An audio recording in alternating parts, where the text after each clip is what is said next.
panel to create the first syllabus on Caribbean studies for Caribbean Advances Proficiency exam, and the board of directors of Oxford University Basic Global Initiatives for Traditional Health Systems. He is recognized as a leader in the Belize Newfoundland linkage, which promotes people-to-people and institution-to-institution communication between Canada and Belize. He now enjoys, and he's quite busy, in his an active retirement life in Belize City. So we would like to welcome Dr. Joseph Palacio.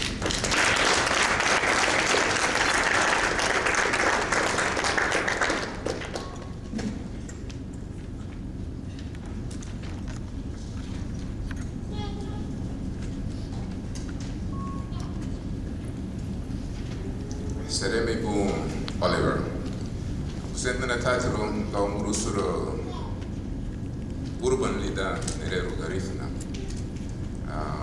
Frume kate watan hawa GAHFU winyuk uya hama mamba binafile lo umrusuro ayurni watan tima lo GAHFU Andy Palacio. Le wabe na dumre umrusuro idambe presentation. Ruth nage seremi mu balis na diladi putima balis na hayabe kanega mutu ma barang ke obvia awre gifna barang ya pero ti hausun lira seremi mu lo yabi ya mama. Ladies and gentlemen, what I was saying briefly was to give respect to our ancestors, particularly to the spirit of Andy Palacio. I'll be talking about Andy Palacio quite a bit. And I'm pleading with his spirit that he accept the few words that I'll be sharing with you this morning. I'm also giving quite some respect to you, particularly, of course, to my fellow Belizeans.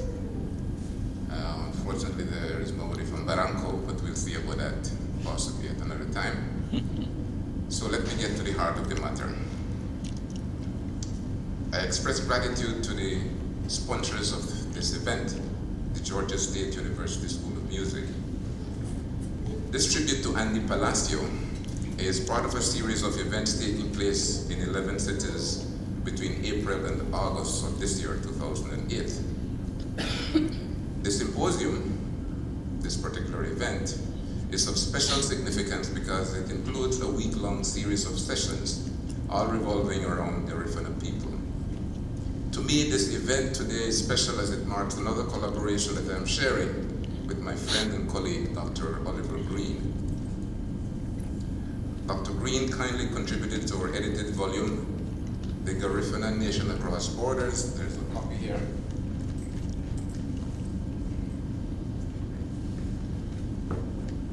And Dr. Greene's contribution was entitled Music Behind the Mask, Men's Social Commentary and Identity in Wanarabo, Jamkunu. I especially want to thank Dr. Greene for the invitation to participate in this discussion. There's another reason why these week-long events are unique. They are taking place not in New York, Chicago, New Orleans, or Los Angeles, but in Atlanta, where I'm told there's also a growing Garifuna community. Furthermore, we are in the birthplace of the African-American culture, with which the Garifuna people share a great deal, including common roots in Africa, common histories of long-term oppression in the Americas, and extensive intermarriage ties. Let me start by elaborating about my direct personal connections with the person who is the star of this event, the late Andy Palacio. As you can see, we share the same last name, and we are close relatives. His grandfather, Hipólito Palacio, and my grandfather, Norberto Palacio, were first cousins, and that makes us third cousins, Andy and myself. But more than cousin range, our two branches of the Palacio family overlapped in so many ways, something that is inevitable in a small community whose population rarely exceeded 250 people. Language symbolizes the intensity of interpersonal relations in a small community. Andy's father called my father Nibugay, my big brother. And Andy in turn called me Tati, another term for big brother. And I called Andy Namule, my little brother. That community I'm talking about is called Barranco, the last village in southern Belize. But to all of us, its sons and daughters, including Andy and me, it is the best among all the scores of Garifuna villages found in Nicaragua, Honduras, Guatemala, and Belize. You expect that. At the personal level, Andy and I were part of a network of close relatives and friends that interacted whenever we could, whether it be sharing a meal with our families, a beer with friends during light moments, or work in the public service or the University of the West Indies. More importantly, we shared a deep intellectual comradeship. He took great interest in my own endless research on our people. He freely used the fruits of my investigations to widen his own repertoire of information. One of the several great things about Andy Palacio was his ability to talk with knowledge and confidence about Garifuna history and culture, showing the world that he had the unique gift to master both the performing arts as well as dispensing knowledge. I'm happy that he got a lot from my own writings as well as that of others. He was praised in many reviews for his precise choice of words as well as his erudition. One of the journalists described him as having a warm, avuncular, professorial style during his interviews. My wife, Myrtle, regarded Andy as her own little brother, although her true friend remains up to now his mother, Cleofa Aviles. A virtuoso herself in Garifuna language, music, and dance, Myrtle gave much advice and sisterly support to him. Unlike the stereotypical shy artist, Andy liked people around him. And I'm proud that my own family, including my children, Vincent Roy, Aniki, and Araini, together with their spouses and children, were part of the intimate network in some of Andy's several inner circles. And he was a man who had inner circles everywhere. In this short discussion, my sisters and brothers, I'm trying to achieve the following. I'm sharing with you some information about Andy Palacio as a product of a socioculture, the challenges he overcame on his way to achieving greatness, and finally, what we need to do to give fruit to his vision now that he is no longer with us in body. The family tree of Andy Palacio endowed him with the seed that would grow as a baby and slowly develop the gift with which he was born. Let me mention some of the family names of his ancestors. They include, from his father's side, Palacio, Cesario, or Antonio, and Zuniga. From his mother's side, Aviles, Cayetano, and Contreras. Around the time when Andy was born, in 1960, his home village was passing through probably the last phase of an economic boom, self-generated by farming and fishing. His father excelled in these two ways of earning a livelihood. More especially, Reuben, his father, was a man of the sea. He carved and repaired his own dories and produces fishing gear. While at the same time, he was also an expert on navigating the coastline around his village. In day and night and under all kinds of weather conditions, Reuben was able to travel wherever he wanted to go and come back safely. Reuben took along with him young Andy on his fishing and other seafaring trips. From such experiences in his early formative years, Andy developed a great love and adoration for his father. He learned to appreciate the bounty of the sea and the coastline. Furthermore, he acquired much self-confidence and determination to hold his own, whether in good or bad weather. I would add that he also learned to appreciate music and singing from his father, who was a walking collection of songs in Garifuna, English, Spanish, and Latin. From his mother, the anchor who held the family together, he received the highest form of love and respect for the immediate and extended family, which included the whole village. During these early years, therefore, Andy acquired his abiding sense of rootedness in people and things, Garifuna. So what was the cultural environment in Barranco that influenced Ruben Palacio, and which he in turn passed on to young Andy? Music, singing, and dancing formed a continuous soundtrack within the village. Almost everyone could create a song and then popularize it during the several festivities taking place in the annual calendar.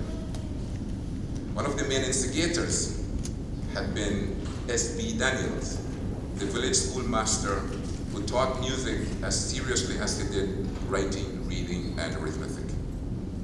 All of Daniel's students were introduced to the best of music at that time available in the colony of British Honduras, and Ruben passed this treasure to his son, Andy.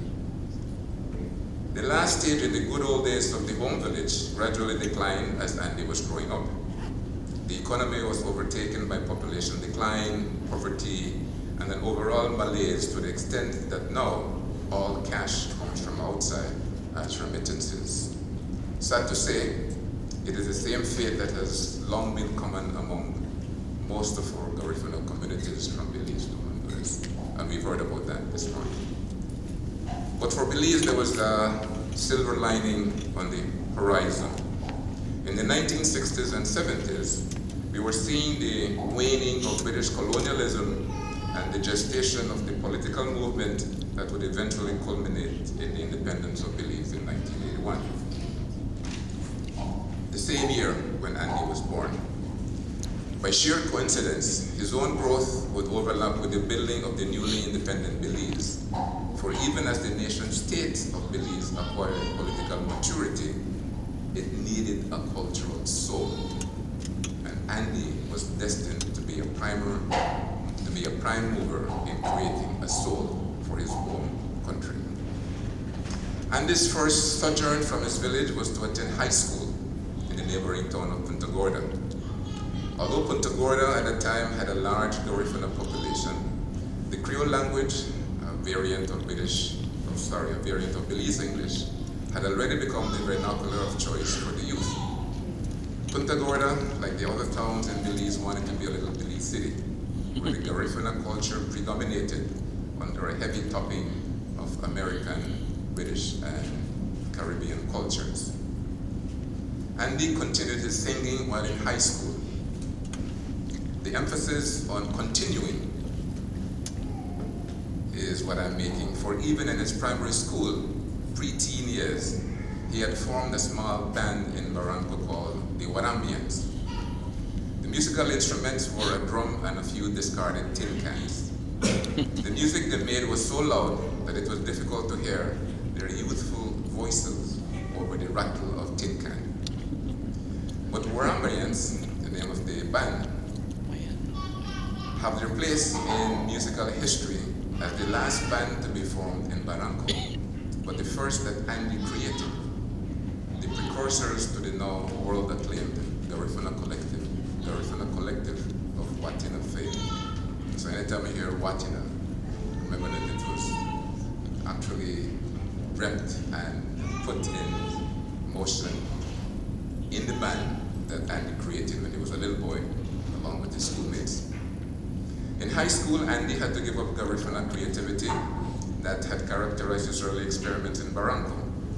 As a young man growing up, trying to impress the girls, he had to sing popular songs, rhythm and blues from America, reggae from Jamaica, soca from Trinidad, and from Latin America, merengue, cumbia, and bolero. Indeed, this was the trend throughout the whole country at that time.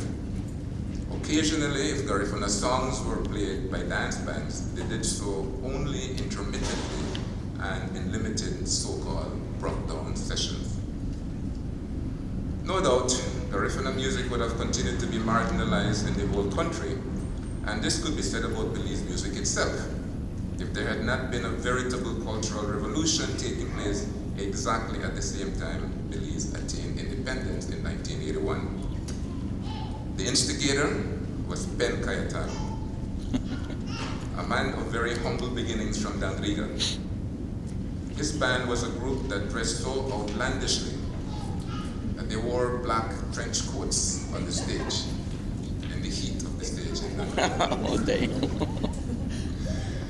His instruments were turtle shells and keyboards. His style, rootsy and popular. And his mission was to transform punta from its traditional format. By combining all these ingredients, Pen Cayetano quickened the tempo, electronically and magically increased the popularity of punta among the youth, both Garifuna and non-Garifuna. Pen rescued Garifuna dance music, packaged it for easy consumption, and simultaneously popularized it across ethnic boundaries, giving to the new nation state of Belize a cultural identity that it, meaning Belize at that time, desperately lacked.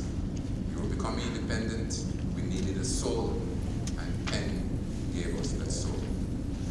One of the advantages of the Pen Cayetano revolution was that several young men now saw that they could be artists by adding their own style to the growing genre of punta rock. One of those was Andy Palacio. His first hit, as you know, was Bikini Panty, followed by several others, such as Jamming, Nagora, Nabi, and Gimme Punta Rock. By the early 1990s, all Belizeans were jamming to punta rock, so was the entire Caribbean coast from Cancun to Panama, and so were the Belizeans in the American diaspora. The Garifuna nation had generously donated its own dance music to so many hundreds of thousands of people. In its wake, scores of young men and women became stars within their communities. A new form of indigenous popular music and culture started to take off. Punta Rock brought Andy much notoriety. He traveled extensively, reaching places where no Belizean artist had ever been. During that time, he performed at the Greek Theater in Berkeley, California, where I was at that time. And I referred to what a Belizean Garifuna said about Andy. What struck him about the show was that Andy was an excellent performer in his singing, dancing, and guitar playing, but he was much more. He was able to educate his audience, particularly when the teacher in him came out to give information about his culture, even having them repeat some words in Garifuna. At the end of the performance, one got the distinct satisfaction of not only having heard exotic music, but also learning a little bit about the people who created the music. Andy Palacio could never have remained a pop star. Firstly, there's little money, if any, at all in the competitive punta rock market. Metropolitan countries create pop stars, not small developing countries like Belize. As popular as the music is, the voracious pirates bite heavily into the CD market. The more paying engagements come from performing overseas, but they are sporadic and tied very much to short, poorly funded promotional trips. How then was Andy to maintain his growing family with such pittance? Actually, Andy was gradually articulating a vision of himself more as a cultural worker, in quotation marks, and those were his words.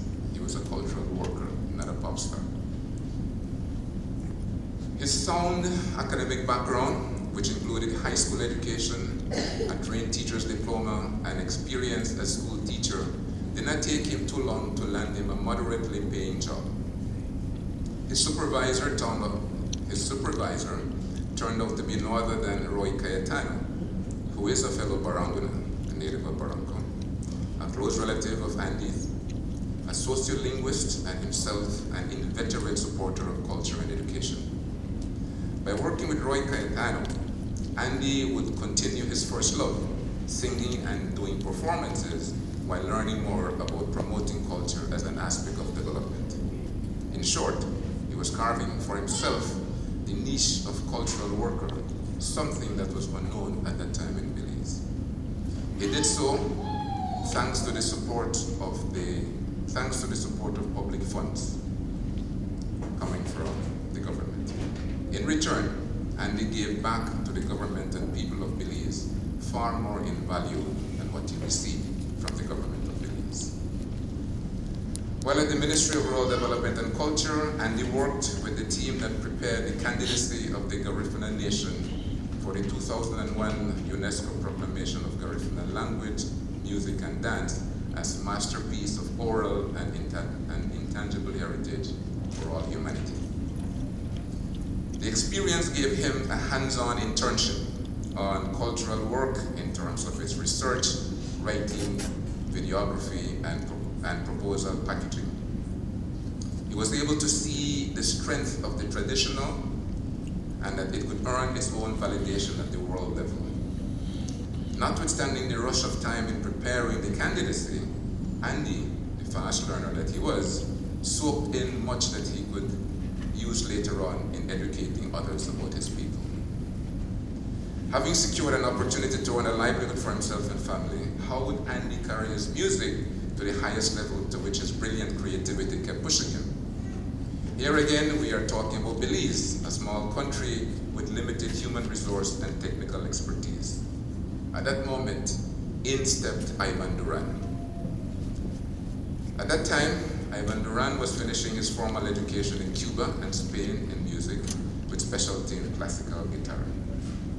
In Duran's words, the meeting took place over a few drinks at the hotel bar when, with much trepidation, he made Andy the offer to produce a CD with him.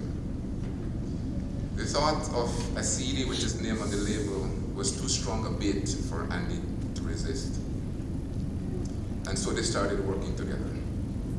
The result was the first CD that Ivan's company, Stone Tree Records, which is well known now, produced, and without doubt, the first professionally recorded CD on Garifuna music made in Belize. The name was Kaimo, beat on in English. The release of Kaimo in 1997 was truly historic in the music industry of Belize. We often use the term historic without knowing what it means. Why am I using the term historic to describe the unleashing of Kaimo? Before Kaimo, the recording of Punta Rock was mainly on audio cassette for local consumption using limited technology.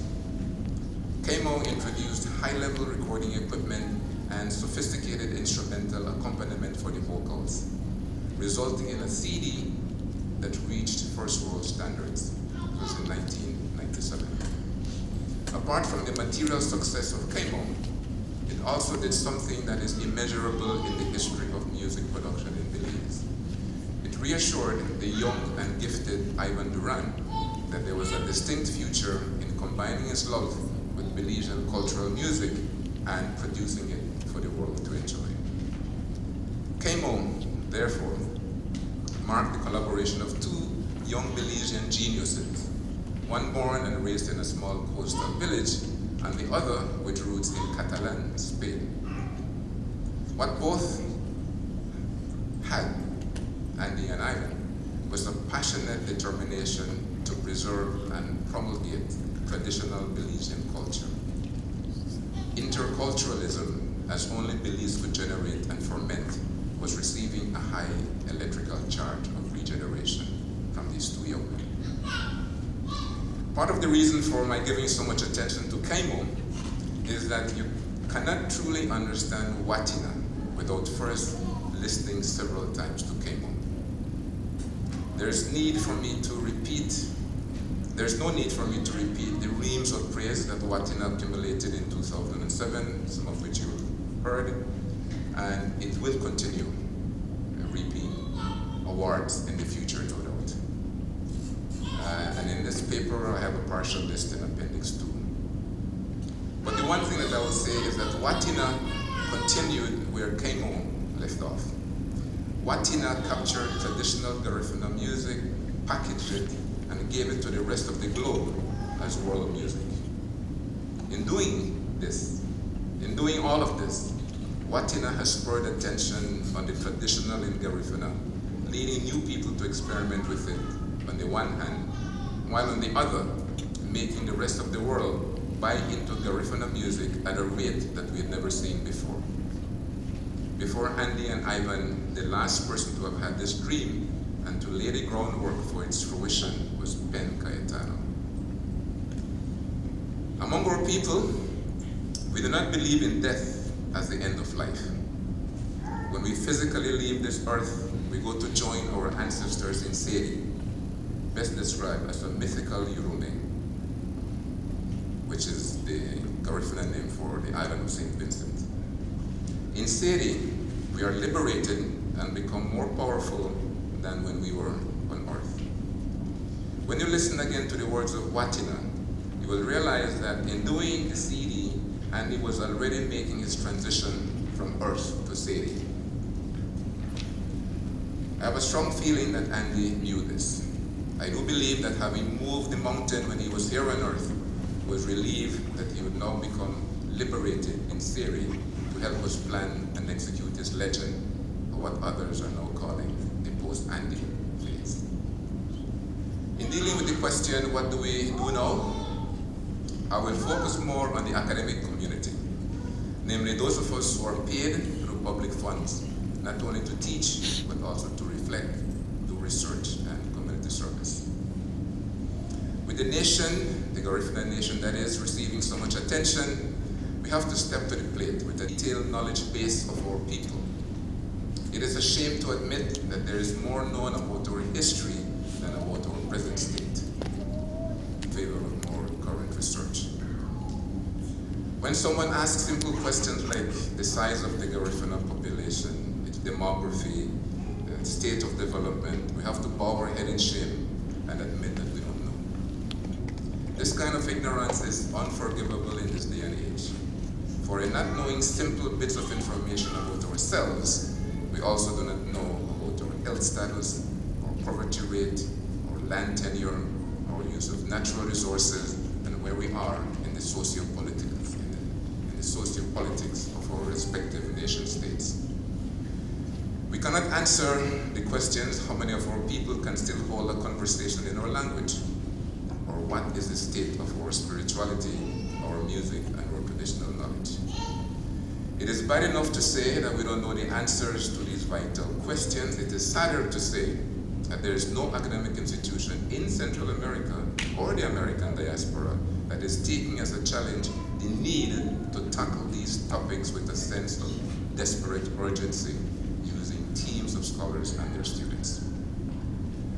There's another side of our collective ignorance that is especially demeaning to our artistic expressions. Here I'm talking specifically about the academic community. There's no comprehensive group that is doing the critical work to preserve our language, music, healing systems, and more importantly, to forge the creativity among all of these as attributes of a culture in serious crisis. If we cannot answer these basic questions, we cannot move to the other level of answering who is training the scores of young Andy Palacios, both girls and boys, so that they could take their rightful place as world stars.